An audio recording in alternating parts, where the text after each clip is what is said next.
Je serre ta parole dans mon cœur afin de ne pas pécher contre toi. Que cette parole soit cachée au fond de mon esprit pour produire le fruit qui t'est agréable.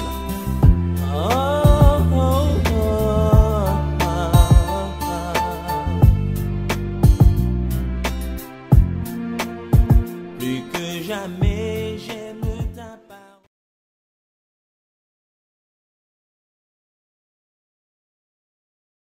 Shalom, shalom, shalom.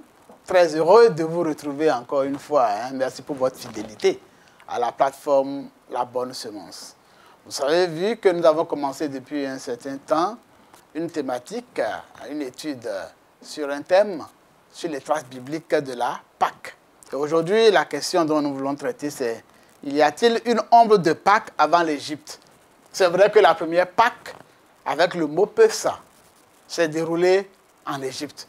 Mais étant donné que notre Dieu est un Dieu qui ne change pas, un Dieu en qui il n'y a point d'ombre de variation, la question est de savoir est-ce qu'avant l'Égypte, là, on pouvait voir quelques traces de Pâques. Puisque tout ce qui se passait avant, c'était un peu comme un cliché.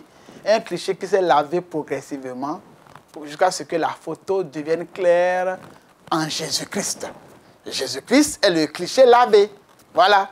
Donc la question de savoir est-ce qu'avant l'Égypte, il y avait une ombre de Pâques?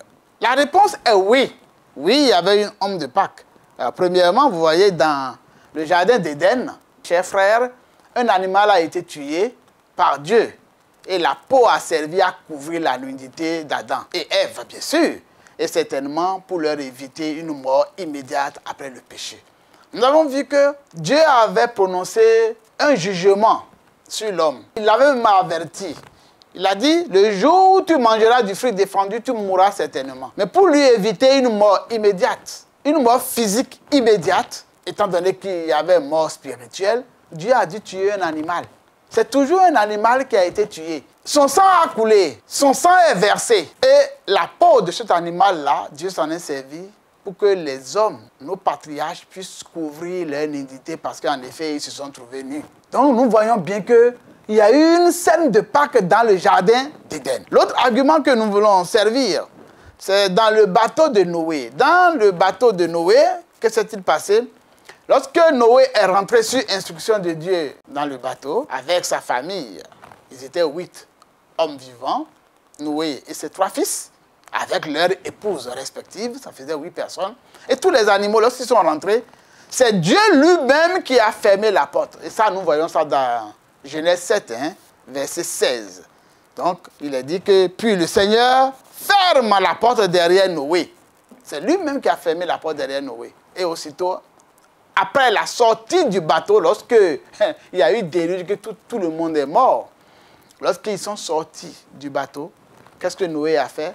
Noé a fait un sacrifice. Il a fait un autel d'abord et il a offert un sacrifice de tous les animaux purs.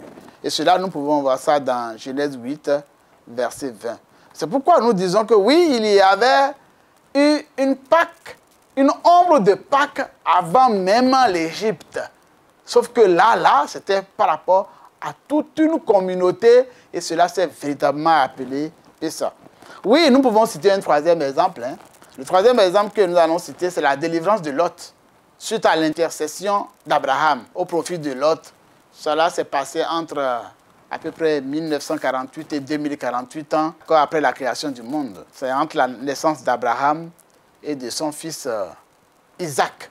Abraham avait fait quoi? Il avait immolé un chevreau et fait un repas pour les anges. D'accord? D'après le récit biblique, Sodome, où réside Lot, parents d'Abraham, et la ville voisine de Gomorrhe sont détruites par le souffle et le feu. Victimes donc de la colère divine. Oui, ils étaient pour des péchés dont la nature est assez débattue. Les commentateurs évoquent l'orgueil, l'inhospitalité, l'abus sexuel et encore l'homosexualité. C'est ce qui se déroulait à Sodome et Gomorrhe et c'est pourquoi Dieu, après l'intervention d'Abraham, puisqu'il avait décidé de détruire ces villes-là, Dieu a épargné la vie de Lot et des siens. C'est un passage que nous pouvons voir dans Genèse 19, verset 29. Quand Dieu a détruit donc les villes de cette région, il s'est souvenu de la prière d'Abraham. Il s'est souvenu du sacrifice d'Abraham. Quand Dieu a bouleversé les villes où Lot avait habité, il a sauvé Lot du malheur.